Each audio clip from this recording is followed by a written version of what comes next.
contar para vocês um mito egípcio. Da última vez, no último mês, a Ronilda e a Virgínia, elas contaram um mito grego. E eu vou contar um mito egípcio.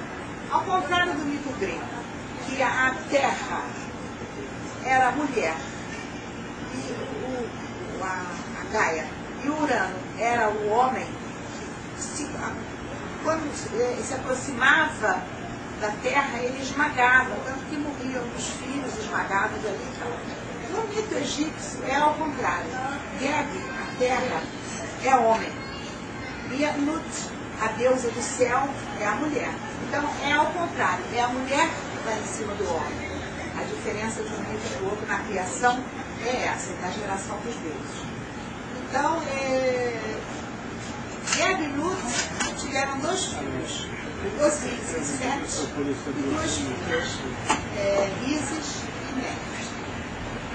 Osíris casou com Ísis e Sete casou com Néfis, porque naquela época, os deuses, eles casavam entre irmãos, essa coisa toda. E eles se casaram, e Osíris recebeu de Ra, o deus da criação, a terra fértil do Egito, para ele tomar conta. E ele tomou conta muito bem. Ele foi um grande rei naquela época da história do mito. Ele congregou as tribos nômades todas para fazerem reverência aos deuses. Ele ensinou os homens a lavoura. Ele plantou a semente da civilização ali. E Ísis, a sua mulher, reinava de maneira ajudando a ele. Ela tomava conta da família, porque ela era considerada a deusa do matrimônio, ela tomava conta da família. Ela ensinou os homens com 2 pedras, moer o grão para fazer farinha, ensinou a fazer o pão, ensinou a tecer. E ainda tinha uma coisa, que quando alguém adoecia, era ela que curava com a sua magia. Depois de tudo pronto, Osíris resolveu viajar para levar para outras terras toda aquela sabedoria que ele tinha posto ali no Egito, o povo dele. E deixou Ísis no trono, tomando conta do Egito. Mas Sete, o irmão dele, herdou a terra árida, seca. E ele tinha um ciúmes e uma inveja de Osíris de morte. E tramou a morte de Osíris. A escondida do Osíris, ele tirou a medida dele e mandou fazer um caixão. Da exata medida do Osíris. Deu uma festa, pegou aquele caixão, tinha uma madeira linda, todo bordado de arabesco, botou bem no meio do salão. As pessoas chegavam, se encantavam e queriam aquele presente. Então ele fez um jogo. Aquele que entrar, que couber direitinho no caixão, vai ganhar o caixão. Todos chegaram e se deitaram. Mas Osíris era um homem fora do comum, muito alto, e todo mundo ficava com o pequeno dentro daquele caixão. Até que só sobrou Osíris. E ele disse: Osíris, você experimenta. Osíris deitou de tamanho exato do caixão. E ele aí fechou o caixão. Os seus 72 comparsas, ele pegou aquele caixão com Osíris dentro e jogou no nível. Quando Ísis soube, ela ficou alucinada. Se vestiu toda de preto e saiu andando à procura do caixão com Osíris morto. Passou uma casa, foi pedir um pouco de repouso, porque ela estava muito cansada de caminhar. Mas conforme ela andava, 7 escorpiões andavam atrás dela. E a dona da casa fechou a porta imediatamente para que aqueles bichos não entrassem na casa dela. Mas um deles entrou debaixo da porta. Ele mordeu o filho da dona da casa. A Ísis ficou tão penalizada de ver que ela chorava tanto, que curou o menino, deixou o menino morrer. E continuou na sua caminhada.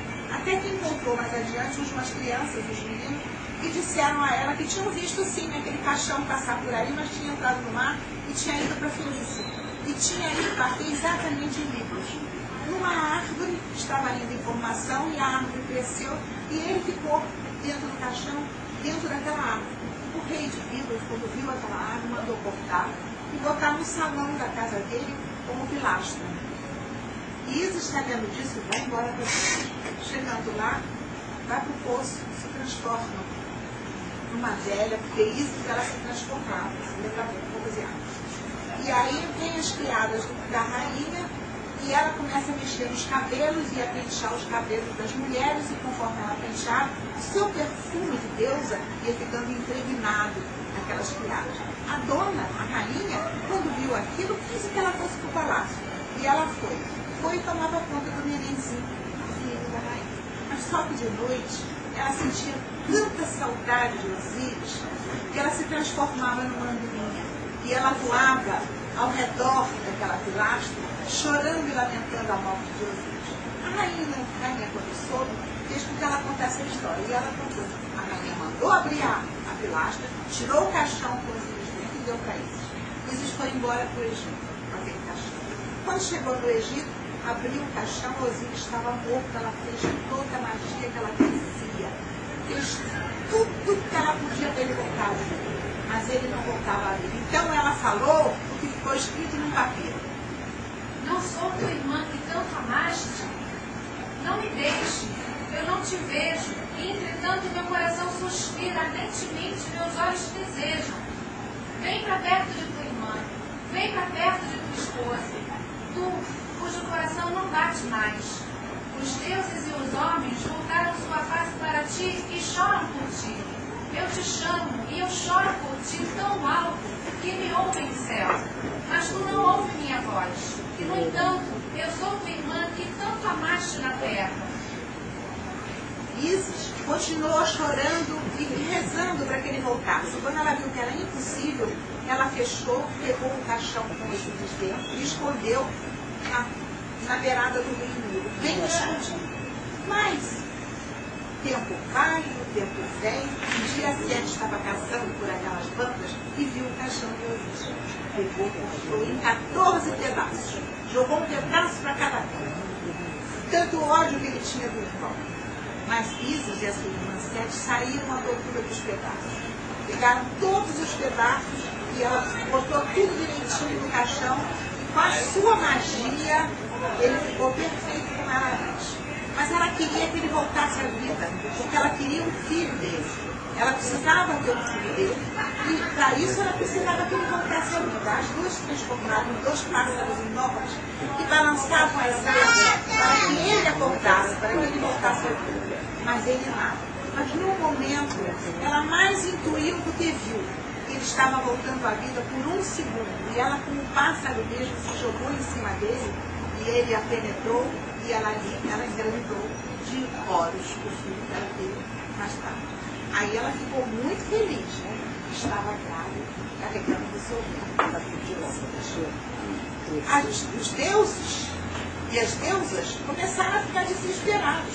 Houve trovões, trovoadas e relâmpagos. Porque se ela já era poderosa, como Ísis apenas, imagina a mãe de Horus, filho de Osíris. E aí ela respondeu para os deuses, o que está escrito no outro capítulo.